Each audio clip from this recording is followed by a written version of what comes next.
सोचो, एक देश जो अफरा तफरी में पैदा हुआ, एक ऐसा देश जिसका जन्म दर्दनाक विभाजन के मलबे के बीच हुआ। 1947 में भारत के सामने यही चुनौती थी। यह बहुत ही उथल पुथल का समय था। ब्रिटिश राज का साया छंट रहा था, लेकिन उनके जाने से हिंसा और विस्थापन की आग भड़क उठी थी। इसी अराजकता के बीच उम्मीद की एक किरण जगी। आजाद भारत के लिए एक संविधान का मसौदा तैयार करने का काम। ये दस्तावेज, ये संविधान नए स्वतंत्र राष्ट्र की नींव बनेगा। भारतीय संविधान की कहानी सिर्फ कानूनी धाराओं और उपधाराओं की कहानी नहीं है। ये मानव भावना के धैर्य का प्रमाण है। ये न्याय, समानता और एकता के लिए तरसते लोगों की आकांक्षाओं को दर्शाता है। ये कहानी है कि कैसे एक राष्ट्र जो विभाजन से जख्मी था, उसने लोकतंत्र और समावेश का रास्ता चुना। ये एक ऐसी कहानी है जो आज भी प्रेरित करती है। संविधान सभा के सदस्यों ने अथक परिश्रम किया। उन्होंने विभिन्न विचारधाराओं और दृष्टिकोणों को समाहित किया। यह दस्तावेज, यह संविधान नए स्वतंत्र राष्ट्र की नींव बनेगा। यह केवल कानूनी धाराओं और उपधाराओं की कहानी नहीं है। यह मानव भावना के धैर्य का प्रमाण है। यह न्याय, समानता और एकता के लिए तरसते लोगों की आकांक्षाओं को दर्शाता है। यह कहानी है कि कैसे एक राष्ट्र जो विभाजन से जख्मी था, उसने लोकतंत्र और समावेश का रास्ता चुना। यह एक ऐसी कहानी है जो आज भी प्रेरित करती है। यह संविधान एक जीवंत दस्तावेज है जो समय के साथ विकसित होता रहा है। यह भारतीय लोकतंत्र की आत्मा है। यह एक ऐसी कहानी है जो आज भी प्रेरित करती है। यह हमारे अतीत की गवाही है और हमारे भविष्य की दिशा। ब्रिटिश भारत का विभाजन एक भयंकर घटना थी। ये एक ऐसा समय था जब देश के लोग अनिश्चितता और भय के साए में जी रहे थे। इसने मानव इतिहास के सबसे बड़े पलायन में से एक को जन्म दिया। लाखों लोग अपने घरों से बेघर हो गए और उन्हें एक अनजान भविष्य का सामना करना पड़ा। लाखों लोग विस्थापित हो गए। धार्मिक हिंसा ने उनके जीवन को चीर डाला। हर तरफ दर्द और पीड़ा का माहौल था। विभाजन के सदमे ने नवजात राष्ट्र पर एक लंबी काली छाया डाली। यह एक ऐसा घाव था जो जल्दी भरने वाला नहीं था। इसने संविधान निर्माताओं के लिए बहुत बड़ी चुनौतियां पैदा कर दी। काम बहुत बड़ा था। उन्हें एक ऐसा संविधान बनाना था जो सभी को साथ लेकर चले। आप एक ऐसे राष्ट्र को कैसे एक साथ लाएंगे जो धार्मिक आधार पर बंटा हुआ है? यह एक बहुत बड़ा सवाल था। आप अतीत के जख्मों को कैसे भरेंगे और शांति और सद्भाव का भविष्य कैसे बनाएंगे? यह एक कठिन कार्य था। संविधान को इन चुनौतियों का सामना करना था। उसे एक ऐसा ढांचा प्रदान करना था जो सभी को न्याय, स्वतंत्रता और समानता की गारंटी दे सके। उसे सभी नागरिकों को उनके धर्म, जाति या पंथ के बावजूद सुरक्षा और अपनेपन की भावना प्रदान करनी थी। यह एक ऐसा दस्तावेज बनना था जो देश की आत्मा को प्रतिबिंबित करे। विभाजन के जख्मों के अलावा एक और बड़ी चुनौती इंतजार कर रही थी, रियासतों का एकीकरण। ये वे राज्य थे जो स्थानीय राजाओं द्वारा शासित थे, जिन्होंने ब्रिटिश शासन के तहत अलग अलग हद तक स्वायत्तता का आनंद लिया था। एक एकीकृत और मजबूत राष्ट्र के निर्माण के लिए इन राज्यों का भारतीय संघ में एकीकरण बहुत जरूरी था। भारतीय राजनीति के एक महान व्यक्ति सरदार वल्लभ भाई पटेल ने इस प्रयास में महत्वपूर्ण भूमिका निभाई। कूटनीति, समझाने और दृढ़ता के मेल से उन्होंने 560 से ज्यादा रियासतों को सफलतापूर्वक भारतीय संघ में एकीकृत किया। यह एकीकरण नए स्वतंत्र राष्ट्र की क्षेत्रीय अखंडता और प्रशासनिक सामंजस्य सुनिश्चित करने के लिए महत्वपूर्ण था। इन चुनौतियों के बीच उम्मीद की किरणें भी थीं।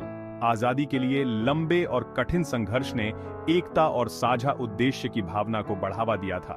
स्वतंत्रता आंदोलन में अग्रणी शक्ति भारतीय राष्ट्रीय कांग्रेस ने एक स्वतंत्र और समावेशी भारत के लिए एक दृष्टिकोण प्रस्तुत किया था। इस दृष्टिकोण ने संविधान निर्माण प्रक्रिया की नींव रखी। स्वतंत्रता आंदोलन के नेता महात्मा गांधी, जवाहरलाल नेहरू और बी.आर. अम्बेडकर जैसे दिग्गजों ने एक ऐसे संविधान की आवश्यकता को पहचाना जो सभी भारतीयों की आकांक्षाओं को दर्शाता हो। लोकतांत्रिक मूल्यों, सामाजिक न्याय और एकजुट भारत के प्रति उनकी प्रतिबद्धता ने संविधान निर्माण प्रक्रिया को एक मजबूत नींव प्रदान की। भाग 5, सभा का गठन, संविधान सभा की संरचना और जनादेश। संविधान का मसौदा तैयार करने का काम संविधान सभा के कंधों पर आ गया। 1946 में चुनी गई इस सभा में पूरे भारत के प्रतिनिधि शामिल थे। यह राष्ट्र का ही एक सूक्ष्म रूप था जो इसकी विविधता और जटिलता को दर्शाता था। संविधान सभा केवल वकीलों और राजनेताओं की सभा नहीं थी। इसमें समाज सुधारक, शिक्षाविद और कुछ महिलाएं भी शामिल थीं। इस विविध प्रतिनिधित्व ने सुनिश्चित किया कि संविधान भारतीय समाज के सभी वर्गों की आकांक्षाओं और चिंताओं को दर्शाता है। भाग 6, विचारों का संगम, सभा के भीतर बहस और विचार विमर्श। संविधान सभा के विचार विमर्श में गहन बहस और चर्चाएं हुई। अलग अलग दृष्टिकोण सामने आए और समझौते हुए। संविधान का मसौदा तैयार करना कोई यांत्रिक कार्य नहीं था, यह एक जीवंत लोकतांत्रिक प्रक्रिया थी। सभा ने जटिल मुद्दों से जूझ रही थी। भारत को किस प्रकार की सरकार अपनानी चाहिए? आप व्यक्तिगत अधिकारों को राज्य की जरूरतों के साथ कैसे संतुलित करते हैं? केंद्र और राज्यों के बीच क्या संबंध होना चाहिए? ये आसान सवाल नहीं थे जिनका जवाब दिया जा सके। भाग 7, ताने बाने की बुनावट, प्रमुख विशेषताएं और मार्गदर्शक सिद्धांत। 26 जनवरी 1950 को अपनाया गया भारतीय संविधान एक उल्लेखनीय दस्तावेज है। यह लोकतंत्र, धर्मनिरपेक्षता, सामाजिक न्याय और समानता के मूल्यों को स्थापित करता है। यह सभी नागरिकों को मौलिक अधिकारों की गारंटी देता है और एक स्वतंत्र न्यायपालिका स्थापित करता है। संविधान विभिन्न स्रोतों से प्रेरणा लेता है। संसदीय लोकतंत्र का विचार ब्रिटिश वेस्टमिंस्टर प्रणाली में निहित है। मौलिक अधिकारों की अवधारणा अमेरिकी अधिकार विधेयक से ली गई है। फिर भी भारतीय संविधान केवल नकल नहीं है, यह इन उधार ली गई विचारों को स्वदेशी परंपराओं और आकांक्षाओं के साथ जोड़ता है। भाग 8, एक जीवंत दस्तावेज, संविधान की अनुकूलनशीलता और संशोधन। संविधान निर्माताओं ने समझा कि भारत प्रगतिशील राष्ट्र है। उन्होंने एक ऐसे दस्तावेज की कल्पना की जो समय के साथ विकसित हो सके, समाज की बदलती जरूरतों के अनुकूल हो सके। यही कारण है कि भारतीय संविधान को अक्सर एक जीवित दस्तावेज कहा जाता है। वर्षों से संविधान में 100 से भी ज्यादा बार संशोधन किया गया है। ये संशोधन भारतीय लोकतंत्र की गतिशीलता को दर्शाते हैं। वे राष्ट्र के स्थापक सिद्धांतों को परिष्कृत और पुनर्व्याख्यायित करने के लिए आने वाली पीढ़ियों की इच्छा को प्रदर्शित करते हैं। भाग 9, गणराज्य के संरक्षक, न्यायपालिका की भूमिका। भारतीय संविधान एक स्वतंत्र न्यायपालिका को गणतंत्र के कोने के पत्थरों में से एक के रूप में स्थापित करता है। संविधान की रक्षा करने और कानून के शासन को बनाए रखने में न्यायपालिका महत्वपूर्ण भूमिका निभाती है। भारत का सर्वोच्च न्यायालय, देश की सर्वोच्च अदालत, ने संविधान की व्याख्या करने और न्याय की सीमाओं का विस्तार करने में महत्वपूर्ण भूमिका निभाई है। ऐतिहासिक फैसलों के माध्यम से इसने मौलिक अधिकारों की सुरक्षा सुनिश्चित की है, सामाजिक न्याय को बढ़ावा दिया है और लोकतंत्र के सिद्धांतों को बरकरार रखा है। भाग 10, स्थायी विरासत, भारतीय संविधान का प्रभाव और प्रासंगिकता। भारतीय संविधान सिर्फ एक कानूनी दस्तावेज से कहीं बढ़कर है। यह एक राष्ट्र की उम्मीदों और आकांक्षाओं का प्रतीक है। इसने दुनिया भर के लोकतंत्रों के लिए आशा और प्रेरणा के स्रोत के रूप में काम किया है। संविधान एक विविध और जटिल राष्ट्र को एक साथ रखने में सहायक रहा है। इसने सत्ता के शांतिपूर्ण परिवर्तन के लिए एक रूपरेखा प्रदान की है, अल्पसंख्यक अधिकारों की रक्षा की है और राष्ट्रीय एकता की भावना को बढ़ावा दिया है। भाग 11, आशा की किरण, भारत की संवैधानिक यात्रा का जश्न। यह एक ऐसी यात्रा है जो न केवल हमारे अतीत को दर्शाती है, बल्कि हमारे भविष्य की दिशा भी निर्धारित करती है। भारतीय संविधान की यात्रा संवाद, सहमति और लोकतांत्रिक मूल्यों में अटूट विश्वास की शक्ति का प्रमाण है। यह एक ऐसा दस्तावेज है जिसने हमारे राष्ट्र को एकजुट किया और हमें एक साझा पहचान दी।